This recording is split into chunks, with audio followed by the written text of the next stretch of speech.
Welcome to the Face-to-Face. I'm your host, Genevieve Kyle-Lefebvre.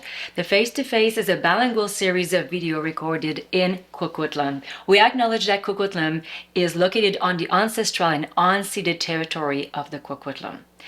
We thank the Coquitlam people who continue to live on these lands and care for them along with the waters and all that is above and below. Today, I am sitting with Mr. Steve Kim, Executive Director of Access Youth Outreach Services and also Coquitlam City Councillor. Welcome. Well, thank you very much, Genevieve. Thank you for having me. Well, it's a pleasure to have you today. So, you know why we're talking today. You took a new position with Access Youth Outreach Services, Yes. and it was a big change for you. And I want to know why you decided to jump into that new position as an executive director. Yeah, it's been an incredible almost 4 months now for me, the ability to work with an organization that has been founded, it's almost 31 years old, if not just over 31 years old now, that has been a mainstay in helping youth in our community. So the opportunity for me to join this organization, it has been incredible for me. And there's so many great people working there and doing some amazing things with youth in our community. So for myself as a city councillor, it was one where I was also looking for additional capacity to which I can give back to our community. Certainly there's a lot of things that I've been working hard at the city, and there's a lot of policy work, and it's one where I was thinking, if I have more capacity to give, am I able to work on a more frontline level to gain a better understanding of what is really happening in our city? The opportunity came up actually in July, it was Councillor Trish Mandeo that called me out of the blue, knowing that I was looking for something. And she had just talked to the previous executive director, my predecessor, Jennifer Blatherwick, I guess who's now an MLA. After that conversation, it made me really think that this is something that I could do. That's excellent. So talk to us a little bit about what is Access Youth Outreach Services. For anybody that doesn't know what it is, I think everybody should know what services are also you guys offering. Yes, well, thank you for that question. We offer many different types of services. We're best known for Project Reach Out, which is our bus. It's a mobile youth drop-in center that goes around the Tri-Cities and has been for many, many years, and goes to where youth are, where they're hanging out at, where it could be a park, could be a rec center, the mall. Our team goes out to do this outreach with youth who might just need someone with whom to talk to or require resources and support and other types of services that they might need at a particular time.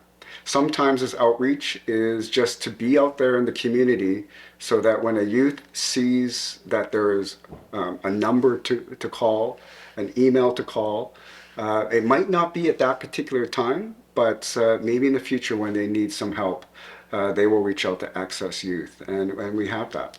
We also have a number of youth who have built up, an engagement with the bus team, and on certain weekends they will call and ask if we could visit to where they are so that we can help them with their evening and provide other types of support.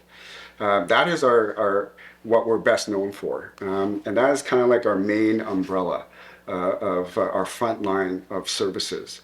But we also have some other programs, some after-school programs, such as our Youth Gourmet program, in addition to our art journaling group. And these are worked in conjunction with SD43. The Youth Gourmet program is a program that actually I just came from today, where we create meal kits. And we have a chef who will create recipes and also has a live program with the Port Coquitlam Community Center and puts on live cooking shows So the youth, with the ingredients that we deliver to their homes, can create a meal for themselves or their family for the evening. And Wow. it teaches them a little bit of a skill, has some fun, and they can share that experience with their family member as well, while also tackling some food security issues in our city, in our community. And which is a tremendous program. We have 50 families or 50 youth that we deliver these meals to every week, which feed up to maybe 150 people per week within their families. The art journaling group is an after-school program where we have our youth outreach team go out and create social expression, creative expressions through journaling, so that youth and students can go over various topics, but also learn how to effectively communicate themselves out so that they don't bottle thoughts or concerns in or feelings.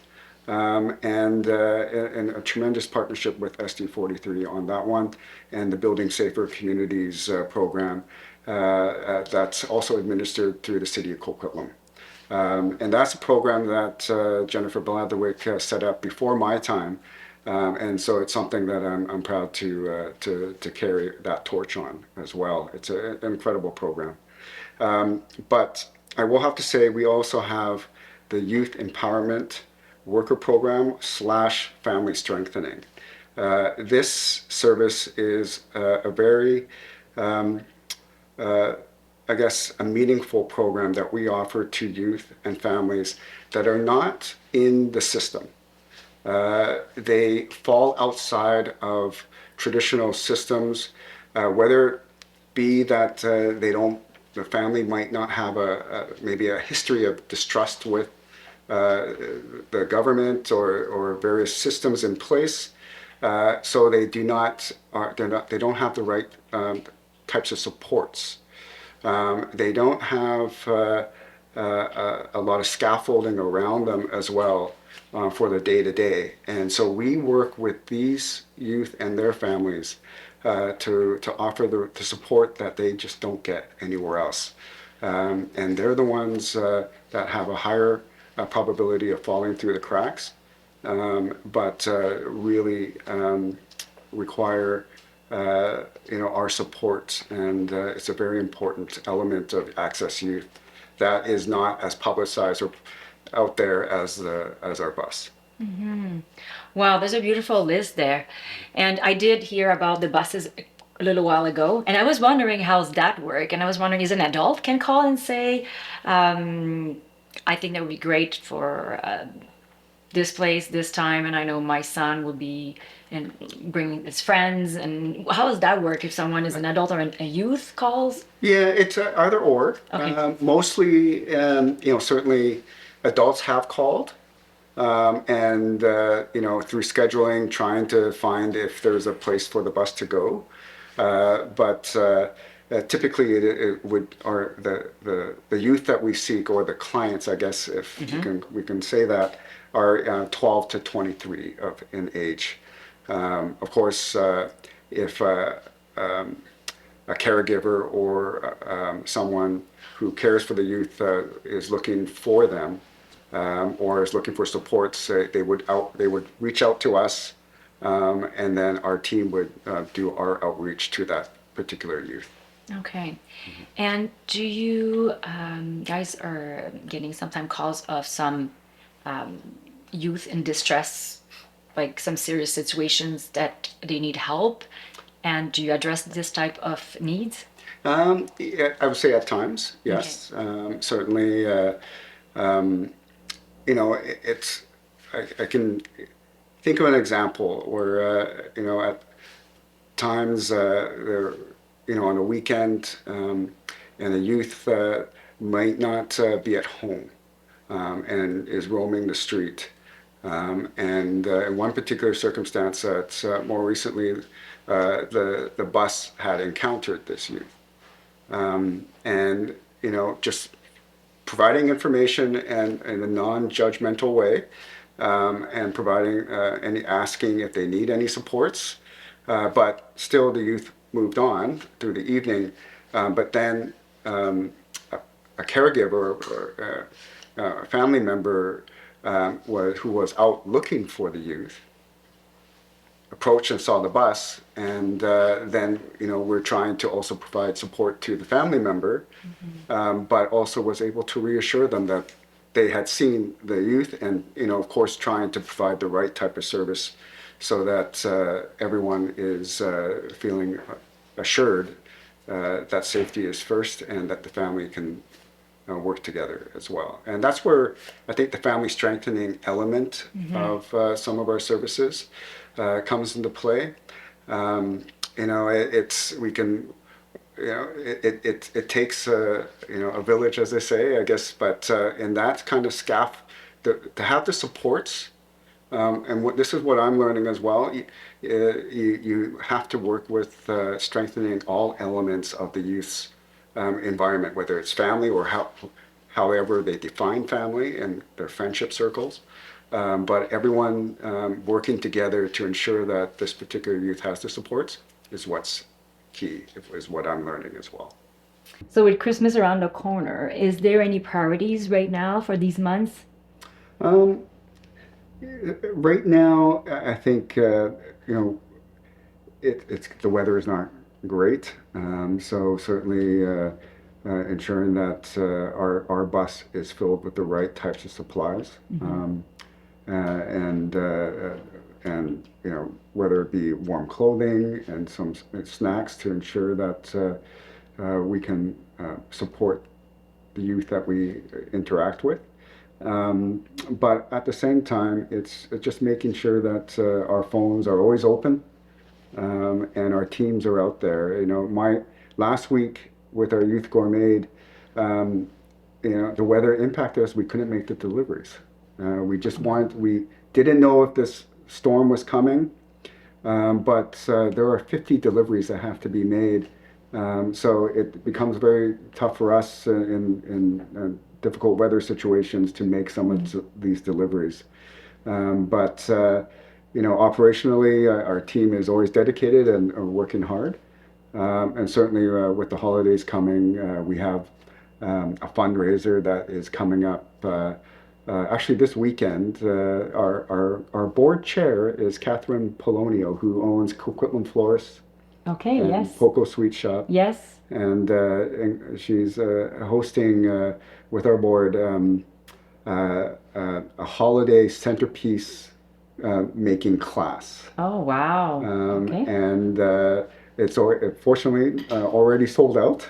And they're hosting it at Patina Brew Co. During the afternoon on the 1st. But I'm hoping it will be a series of additional fundraisers in the future as well. But a real supportive board and board chair to help our programs.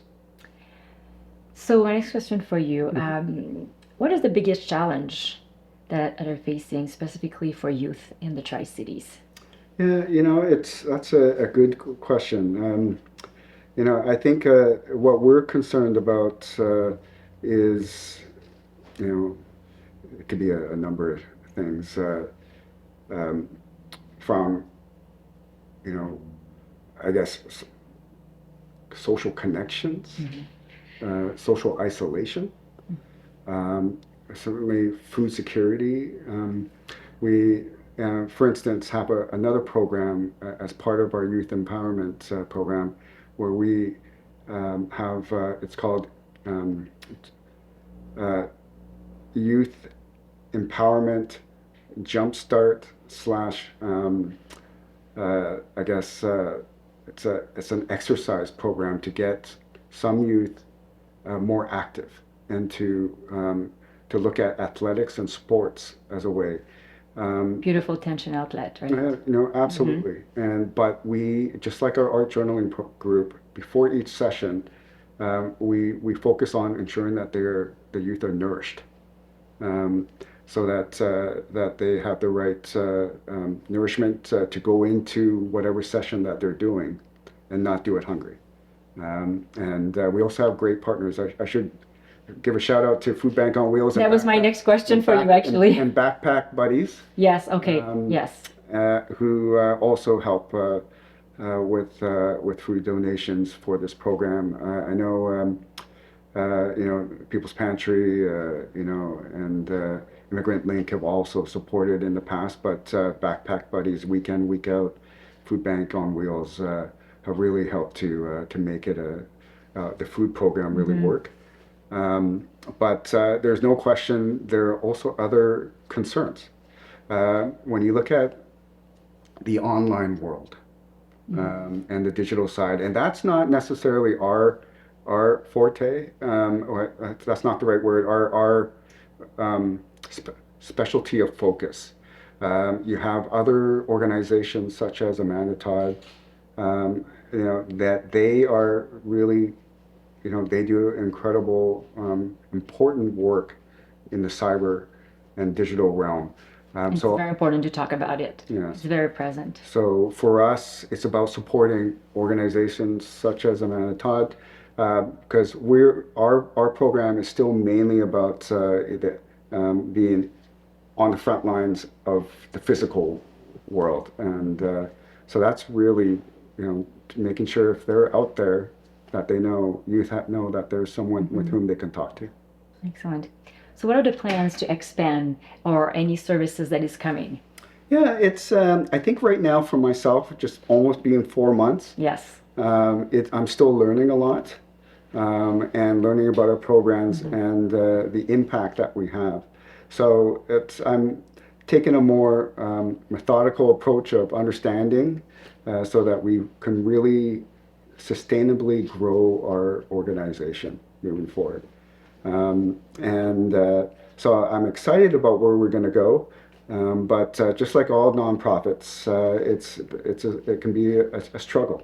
It's a challenge, and I'm looking, 3, 6, 9, 12 months ahead, and a continuity of our service is first and foremost my priority, and then we'll look to see how we grow it effectively.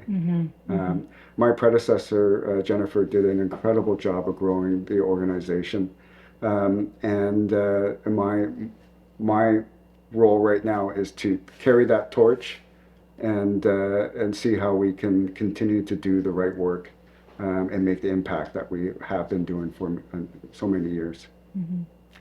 How can the resident of the Tri-Cities help? Do you guys sometimes need volunteer donation? I know you touched on fundraising activities. Yes, certainly fundraising.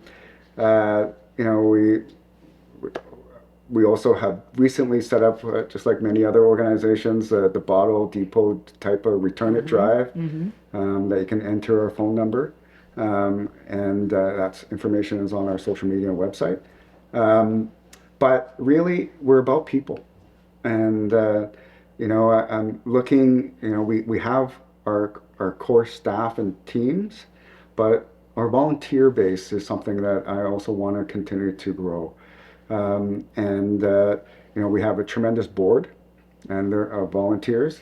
But I'm also looking for more of, I guess, a diverse cross section of volunteers, not only on the ground.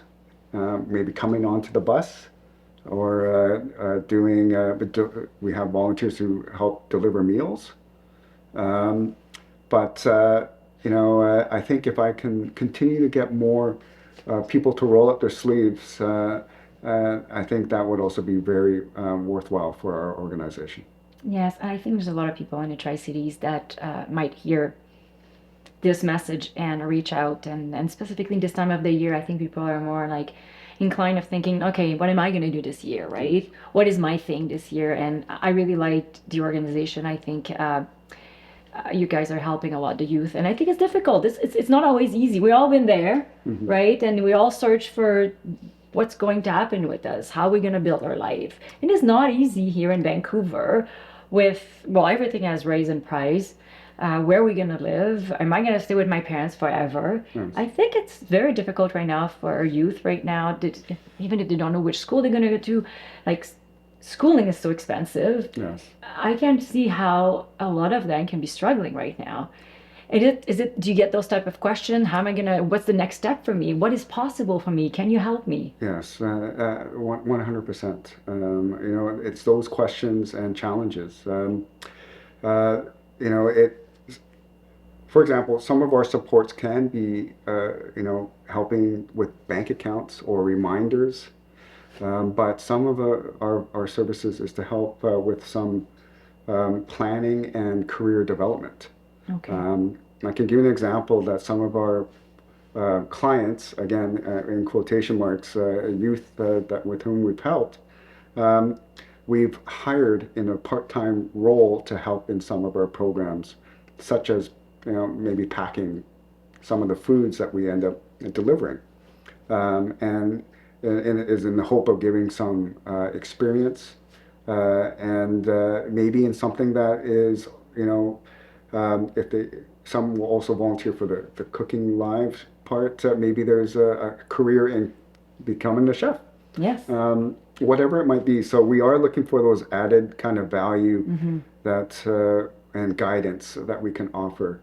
But I can only imagine, I think back to my days, also growing up here in the Tri-Cities, I had, my parents were, immigrant parents that were working all the time. And so I think, and I didn't know that I could ask questions really effectively to, school administrators or maybe the staff who would help out. But, I just kind of stuck to my own devices, and it feels like a much simpler time.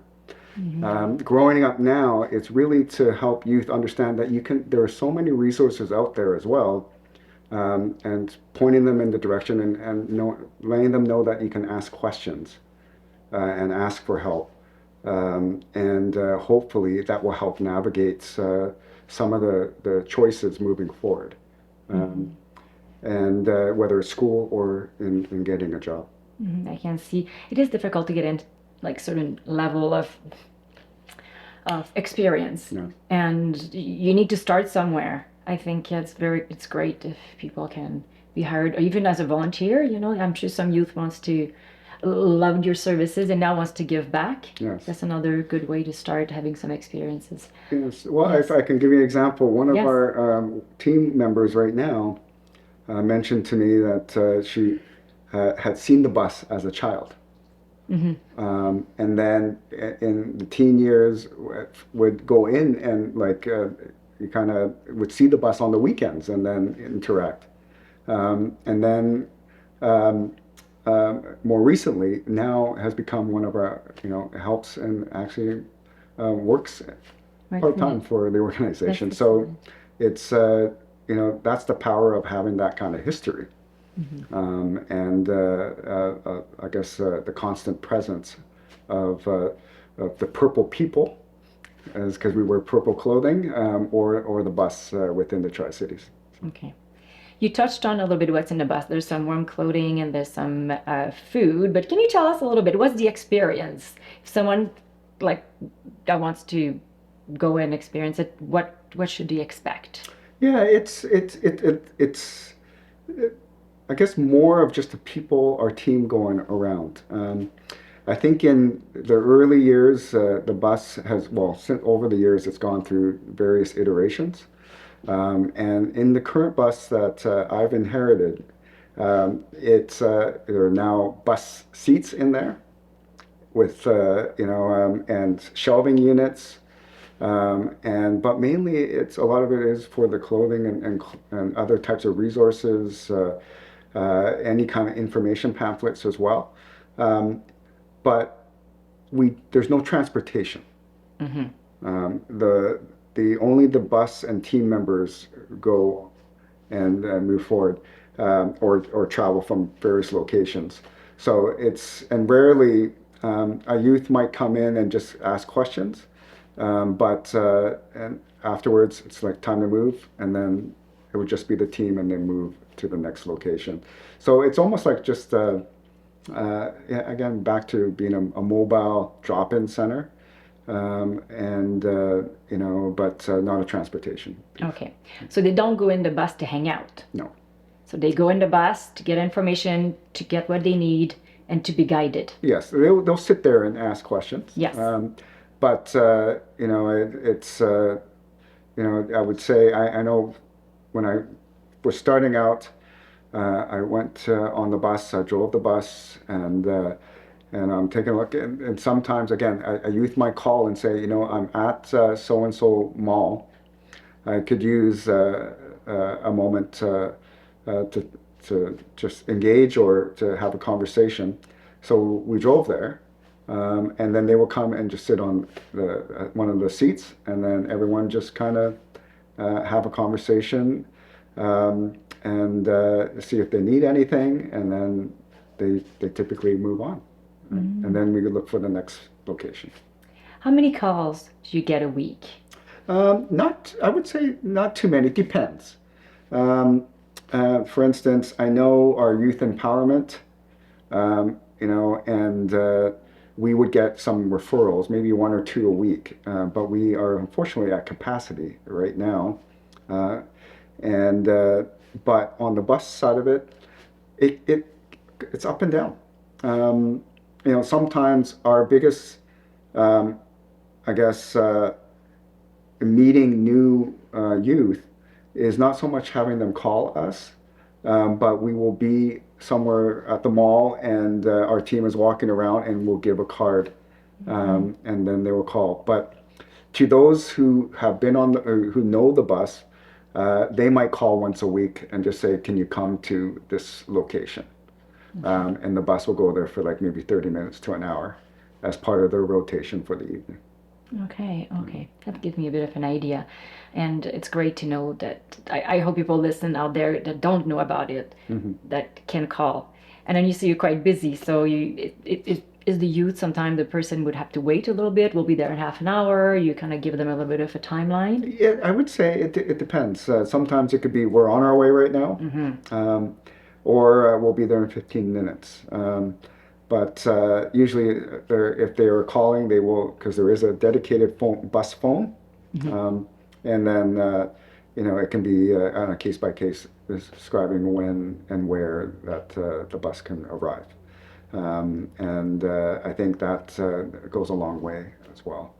But with that being said, sometimes you'll see the bus at a Coquitlam Express hockey game. Okay.